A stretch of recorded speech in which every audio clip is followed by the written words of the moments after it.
In light of recent form, it has to be a good point for United at home to arch rivals Liverpool. I know United fans will be disappointed, but the pressure was coming, and then in the end Liverpool got that equaliser. When Solskjaer said, leading up to this game, this is the perfect game for us, facing Liverpool, eyebrows were certainly raised, but what I think he meant was, well, if the players can't get up for this game and show desire and a will to win, what game will they be able to get up for? He got a response from his team. It's a team that's been hampered by injuries, including Paul Pogba. The one bonus was David De Gea was fit. He deployed a back three, certainly something to think about going forward. That allowed him to get the wing backs forward.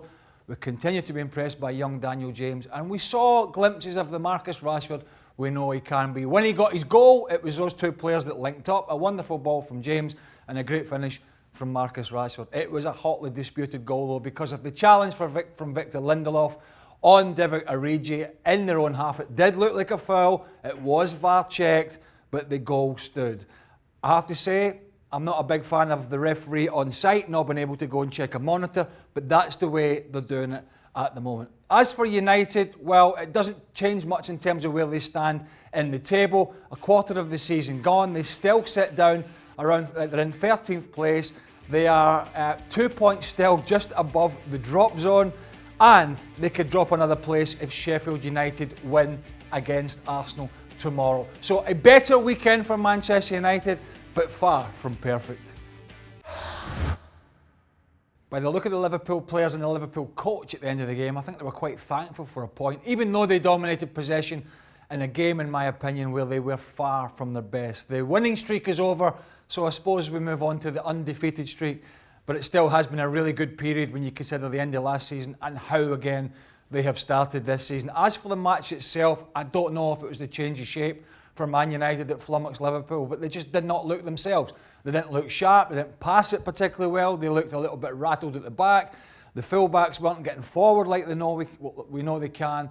And the ball was going up to Roberto Firmino and it was kind of bouncing straight back. On top of that, they got nothing or little from the middle of the park. Indeed, Man United at times in the first half looked a bigger threat going forward. And Liverpool will be disappointed in how they defended the goal when Marcus Rashford scored, but they'll also be disappointed, and clearly you saw that by the reaction, in the decision by VAR, because it looked to me that Origi was fouled from behind, albeit a long way from goal. But VAR checked it and said, no, fine. Again, I've got a problem with this because, the VAR, in my opinion, should go to the monitor and the game should be refereed from the pitch itself. It doesn't happen. I've mentioned that before, but it is, I think, a valid point.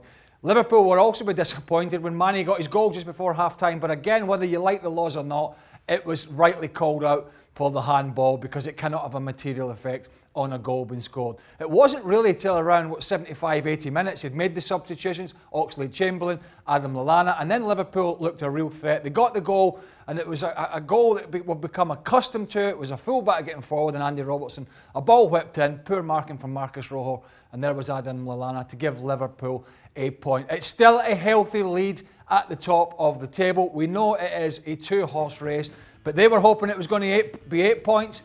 But unfortunately for Liverpool, the winning run is over and that gap is down to 6.